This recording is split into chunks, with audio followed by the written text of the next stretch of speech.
여러분 안녕. 역사로 밥벌이하는 쌀쌤이에요. 자, 오늘은 신라의 삼국통일 마지막 편 고구려의 멸망과 고구려의 부흥운동에 대해서 배워보도록 하겠습니다. 네, 드디어 이제 삼국시대가 오늘로서 막을 내리고요. 다음 시간에는 통일신라와 남북국시대에 대해서 배우게 될 텐데, 여러분들 오늘 강의가 아마 16강 정도 될 텐데요. 정말 쉴 새 없이 달려왔고 잘 따라와 줘서 너무나 감사하다는 말씀을 드리고 싶습니다. 자, 오늘이 촬영 기준으로 5월 4일인데요. 여러분들은 뭐 어린이날과 관계는 없겠지만 오후 4시에 이제 학교 개학에 대해서 중대 발표가 있다고 합니다. 어서 확정이 되고 코로나 사태가 종식이 되어서 여러분들과 함께 할 수 있는 시간이 왔으면 좋겠습니다. 네. 아이고. 자, 오늘은 본격적으로 수업을 합니다. 자, 고구려의 멸망 과정, 광개토 대왕과 장수왕 때 엄청난 전성기를 누렸던 고구려, 그 다음에 그 수나라와 담태종의 공격을 정말 혈혈단신으로 막아냈던 그 강력한 철옹성의 고구려의 마지막은 굉장히 초라합니다. 굉장히 빨리 멸망을 하게 되거든요. 그럼 왜 이렇게 강력했던 나라가 하루아침에 멸망을 했을지를 이제 보도록 합니다. 자, 연개소문이 죽었습니다. 665년에 죽었다는 얘기도 있고요. 단재 신채호 선생님께서는 650년대에 돌아가셨다 라고 이야기를 하고 있는데, 어쨌든 간에 연개소문이 죽은 건 맞고, 연개소문이 죽고 난 다음에 큰아들이었던 남생이, 그 다음에 둘째 아들이었던 남건이, 그 다음에 남산이 해서 이 권력의 다툼이 생기게 됩니다. 그래서 얘도 이제 대망리지의 자리에 한번 오르고요, 남건도 대망리지의 자리에 오릅니다. 이 말은 권력의 구도가, 형에 있던 권력의 구도가 동생으로 내려왔다라는 거고, 살아생전에 내려왔다는 것은 동생들이 연합을 해서 형의 권력을 뺏었다, 이렇게 생각을 하면 되겠죠. 그래서 이 남생이 어떤 일을 벌이냐면, 남생이 당나라한테 투항을 합니다. 갈 때 그냥 가진 않았겠죠. 그래도 한 나라에 한때 그 대망리지에 있었던 사람이기 때문에 수많은 정보와 그다음에 성과, 그다음에 백성들을 데리고 투항을 하고요, 당나라한테 협조를 하게 됩니다. 자, 그리고 이 남생과 이 남건의 싸움을 지켜보는 연개소문의 동생이 있습니다. 연정토라고. 연정토는 이제 그 조카들의 싸움에 신라에게 항복을 합니다. 나라 꼬라지가 돌아가는 걸 보니까는, 이 고구려는 이제 얼마 안 있다가 멸망을 하겠구나라고 직감을 한 것 같아요. 그래서 갈 때 그냥 간 게 아니라 자신의 그 성과 이런 것들을 가지고 투항을 합니다. 12개의 성을 가지고 투항을 한다라는 겁니다. 자, 이것만 봐도 남생이 당나라한테 투항할 때 수많은 성과 백성을 가지고 투항을 해버렸고, 그 삼촌도 12개의 성을 가지고 신라한테 투항을 해버리는 이러한 상황 속에서 고구려는 평양성에서 고립됩니다. 고립이 되게 됩니다. 보통은요, 여러분들 이런 말이 있습니다. 그 공격하는 군대가 방어하는 군대보다 3배 이상의 병력이 있어야 억지로 이길 수 있고, 방어하는 군대는 정말 그 병력의 숫자가 10분의 1만 있었어도 막아낼 수 있다, 이런 말이 있습니다. 왜냐면요, 이 거점을 가지고 방어하는 이 방어군 입장에서는 시간이라는 게 보통은 자기 편이거든요. 왜냐면 자기 나라에서 싸우는 거기 때문에 그 나라에서 나는 식량, 뭐 먹을 것들 이런 것들은 다 결국에는 적군들은 잘 없고 우리 편한테만 있는 소중한 것들이잖아요. 근데 이게 이 남생에 의해서 뒤바뀌게 됩니다. 이 남생이 이 고구려에 대한 정보와 이런 식량들이 다닐 수 있는 그런 비밀 루트들 이런 것들을 다 당나라한테 전해버리고 이 연정토 또한 신라에게 그런 정보를 보내버리면서 평양성이 고립되고 오히려 고구려군이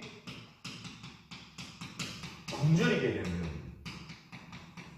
배고파서 멸망했다라는 얘기가 있어요. 그래서 한 달 정도 버티다가 멸망을 하게 되고 이 고구려는 너무나 허무하게 역사의 뒤안길로 저물게 됩니다.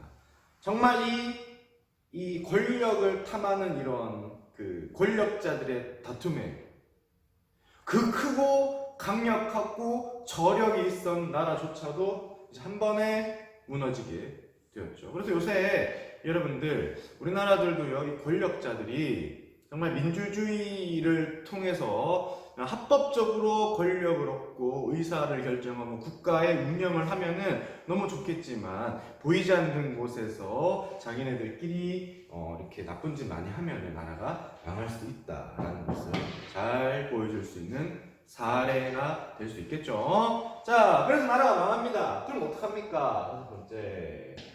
그렇죠. 고구려도 부흥운동을 펼치기는 합니다. 지도를 잠깐 보시면요. 고구려니까 위치가 좀 북쪽에 있겠죠. 여기 위쪽에 이제 1번, 여기에 2번, 여기에 3번 이렇게.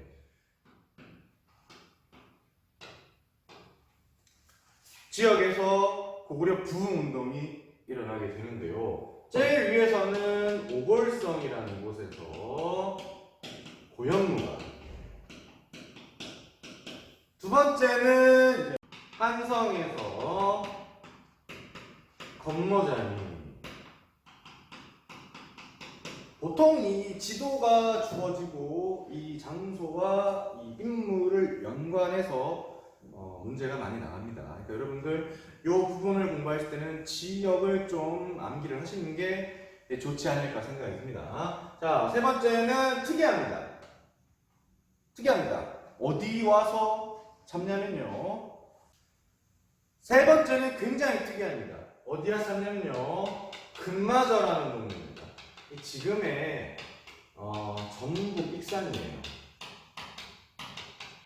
이 전라도 지역은 옛날에 백제 땅이잖아요. 그리고 백제는 660년에 망했으니까 고구려가 멸망한 시기는 이미 신라의 땅이었겠죠.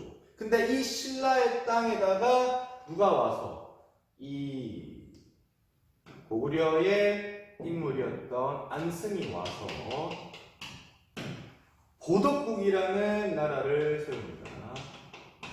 보덕국이라는 나라를 세우고 고구려 부흥운동을 펼치게 되는데, 자, 골 때립니다. 뭐냐면 원래 건모장은요 귀족이에요.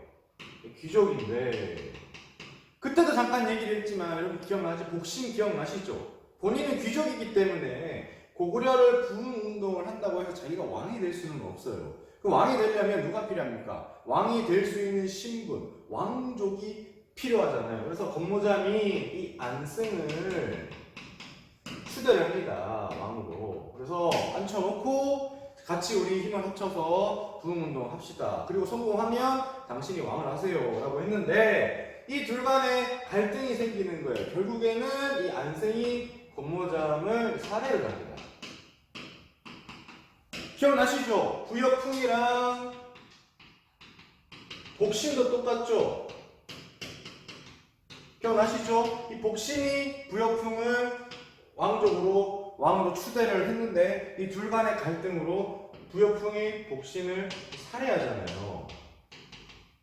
그죠? 요거랑 같은 일이 벌어진다는 거죠. 그러니까 적은 외부에 있는데 지금 자기네 편끼리 서로 못 믿고 반목하고 죽이게 되는 일이 벌어지면서 이 안승이 이 한성에서 있지 못하고 신라 쪽으로 쫓겨나서 하게 된다는 겁니다. 야, 부흥운동을 하는데 자기 동네도 아니고 이미 신라가 거길 통합한 지 8년이나 된 지역에서 부흥운동이 되겠습니까? 되지도 않고, 그리고 하나 더 알아야 되는 게 요거는요, 신라의 지원이 있어요. 신라가 이 안승을 도와줍니다. 그 이유에 대해서는 이따가 설명을 할 텐데, 신라는 이 안승을 도와줍니다. 왜냐하면 이 안승이라는 사람이 필요했겠죠. 필요한 이유가 뭘까요? 고구려 유민들의 포섭을 하기 위해서. 고구려의 사람들을 우리 신라 사람으로 바꾸기 위해서 고구려 사람들에게 좀 더 유명한 왕족 출신 안승을 도와주면서 착한 이미지를 구축을 하게 되는 거죠. 이렇게 하면서 고구려 부흥운동은 결국에는 실패로 끝나게 된다. 까지 보시면 되겠습니다. 자, 그리고 이제 우리는 어디로 가냐? 드디어 이제 마지막 파트, 신라와 당나라의 전쟁에 대해서 한번 가보도록 합시다. 아이고. 자, 이제 나당 전쟁에 대해서 배워보도록 하겠습니다. 자, 나당 전쟁이 일어나게 된 배경을 한번 보시면은 드디어 이제 이 당나라가 당이 이제 동맹을 안 시킵니다. 서로 약속을 했잖아요.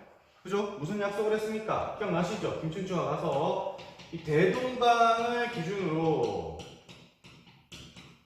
위쪽으로는 당나라가 가지고 남쪽으로는 신라가 가져간다라는 동등한 입장에서 동맹을 맺었었는데, 문제는 당나라가 막상 소정방이 13만 명의 병사를 이끌고 내려와서 백제를 멸망시키고 고구려를 먹고 나니까 슬슬 다른 생각이 드는 겁니다. 옛말에 이런 말이 있죠. 똥 싸고 들어가기 전과 똥 싸고 들어가고 난 뒤의 이 사람 마음은 바뀐다. 이런 얘기가 있습니다. 정말 그렇죠. 대동강 기준으로 하기로 했는데 이게 약속이 일그러지기 시작합니다. 뭐냐면요. 자, 660년에 여러분들 백제가 멸망을 합니다. 백제가 멸망을 하는데요. 연도를 이렇게 적어주는 이유가 있는 거예요. 웅진 공주에 뭘 설치하냐면 웅진 도덕부를 설치합니다. 여러분, 이 도덕이라는 거는 지방관을 뜻하는 거예요. 그 당나라의 지방 관직 이름인데, 웅진에다가 당나라의 지방 관직이 일할 수 있는 관청을 설치한다는 얘기입니다. 요거 하나. 그 다음에 663년에는요, 어디에 설치하냐면 신라에다가 계림 도덕부를 설치를 합니다. 그리고 지방관은 그 지방에 대해서 가장 잘 아는 사람을 써야 되겠죠. 그래서 당나라 입장에서는 이 계림에, 이 신라에 대해서 가장 잘 아는 사람이 누구일까요? 그래서 왕이겠죠. 그래서 왕을요, 어이없죠. 문무왕을, 김춘추의 아들, 이 문무왕을 이제 도독으로 임명을 합니다. 이때까지는 신라는 이제 위에 아직 고구려를 멸망시키지 않았기 때문에 좀 기분이 나쁘지만은 들은 척하고 있었던 거죠. 그렇죠? 그리고 진짜 고구려 멸망을 한 다음에는 당나라 약속을 지킬 거야 라고 생각을 한 겁니다. 근데 문제는 문제는 668년에 고구려가 멸망을 하는데요. 문제는 평양에다가 안동 도호부를 설치를 하는 겁니다. 이름이요, 웅진 도덕부, 계림 도덕부인데 안동은 도호부예요. 이름이 다르다라는 거는 똑같은 지방관인데 계급이 다르다라고 보면 되는데, 보통 많은 게 높아요, 적은 게 높아요? 그쵸? 보통 계급이라는 게 올라가면 올라갈수록 사람 수는 적고 높잖아요. 그렇죠. 교장이 많아요, 교사가 많아요. 교사가 많은 것처럼. 그래서 안동 도읍으로 설치를 하는데 얘가 1등급이라면 얘네들이 2등급이라는 거예요, 2등급. 근데 문제는 개인 도덕부의 도덕이 누구야? 신라의 왕이잖아. 근데 안동에다가 도읍으로 설치해놓고 거기다가는 도를 안 치고 얘네들을 뭐 하려고 하는 겁니까? 지배하려고 하는 겁니다. 그래서 교과서에 보시면은 뭐라고 나와 있냐면 약속을 어기고 한반도 전부를 차지하려는 야욕을 드러냈다가 이걸 통해서 우리는 해석할 수 있는 겁니다.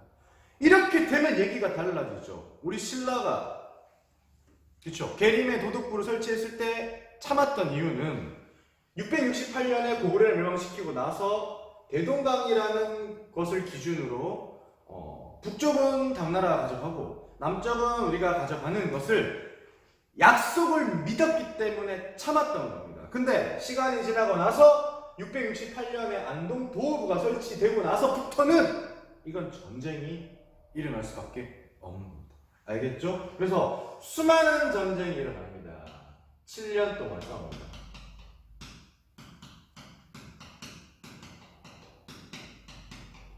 정말 수많은 전쟁이 일어나고 서로 치고 받고 싸우고 이기고 지고를 반복을 합니다.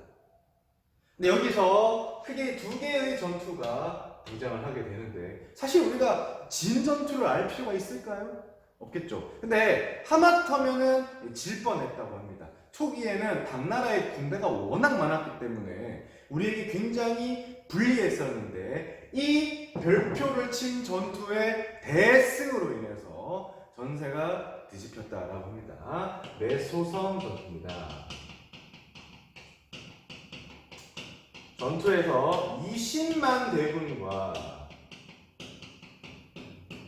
3만의 군대가 전쟁을 하고요. 당연히 20만 대군 당나라고 3만 우리겠죠. 여기서 우리가 대승을 거둡니다. 어느 정도냐면 기록에 의하면 빼앗은 말이 말 노획물 빼앗은 말이 3만 필이라고 합니다. 그러니까 20만 대군의 3만의 말을 뺏어서 우리 신라 총 군대가 3만인데 이 3만의 말을 뺐다는 거죠. 그러니까 완전 이제 대승을 거뒀고요. 두 번째 이 기벌포에서 크고 작은 전투가 많았는데 크게 한 22번 정도 싸웁니다. 그리고 이제 승리를 하게 되고 당나라는 완전히 이제 몰아냅니다.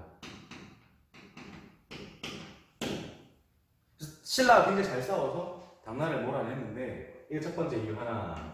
두 번째는 좀 운이 좋았습니다. 당나라가 만약에 모든 병사를 이끌고 신라를 쳐들어왔으면은 우리는 위험했을 수도 있어요. 근데 중국을 기준으로 여기가 신라라면 이쪽에 토본이라는 나라가 있었어요. 그때 당시에.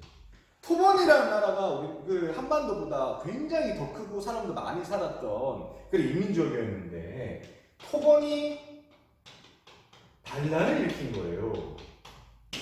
그러다 보니까 당나라의 병사들을 이제 이쪽으로 갈 수밖에 없는 거죠.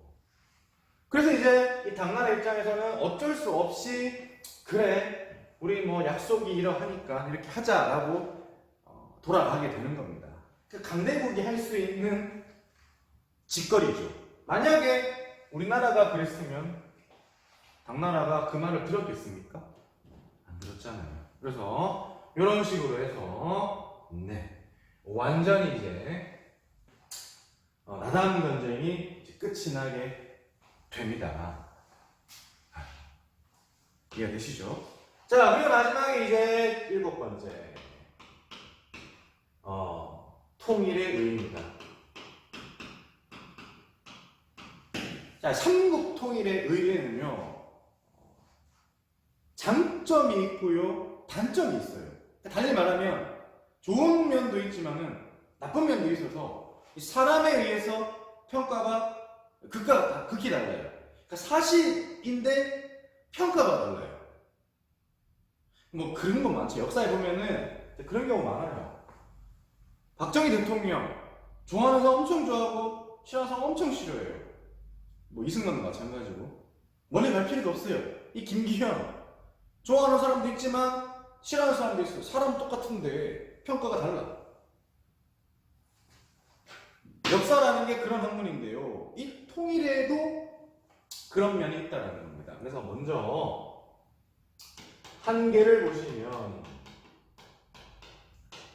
외세에 의존했다. 제가 옛날에 얘기했죠.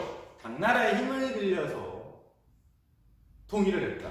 그 강력했던 고구려를 무너뜨리고 통일을 했고, 그 과정에서 첫 번째, 두 번째는 영토가 상당히 축소되죠. 고구려 영토는 이만한데 신라 삼국 통일의 통일 신라의 영토는 과거 고구려 영토보다 작아요. 근데 이거는 통일이라고 하기보다는 당나라에게 놀아놨다라고 보는 게 맞지 않냐 라고 주장하는 사람이 있는데, 요거를 굉장히 강조했던 사람이 신채호 선생님이십니다. 구한말에 우리나라에서 굉장히 유명한 독립운동가이자 역사학자입니다. 신채호 선생님이 이렇게 말씀하셨고요. 아니다, 좋은 점도 있다라고 말씀하시는 부분은요, 야 어쨌든 우리가 나당 전쟁에서 승리를 하지 않았냐, 그래서 당나라를 완전히 몰아냈다. 이거는 외세에 의존한 게 아니라 오히려 자주적이다.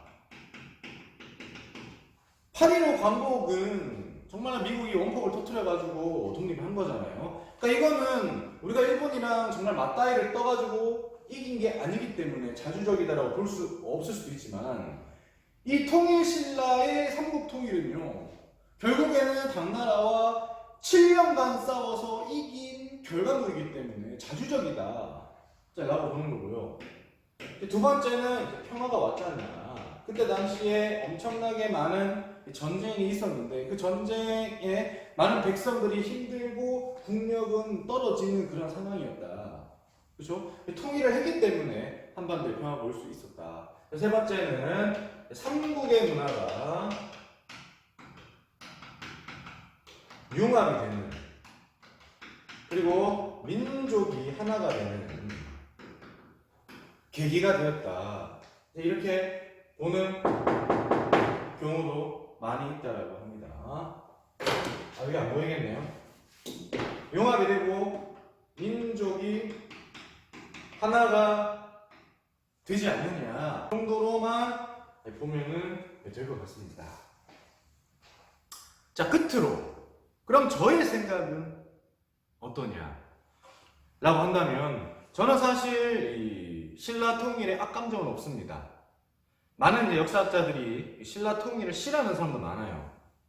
고구려가 통일했어야 되는데 신라가 당나라한테 붙어 먹어가지고 그 찬란했던 고구려 영토를 뺏겼다. 근데 저는 그렇게 생각하지 않습니다.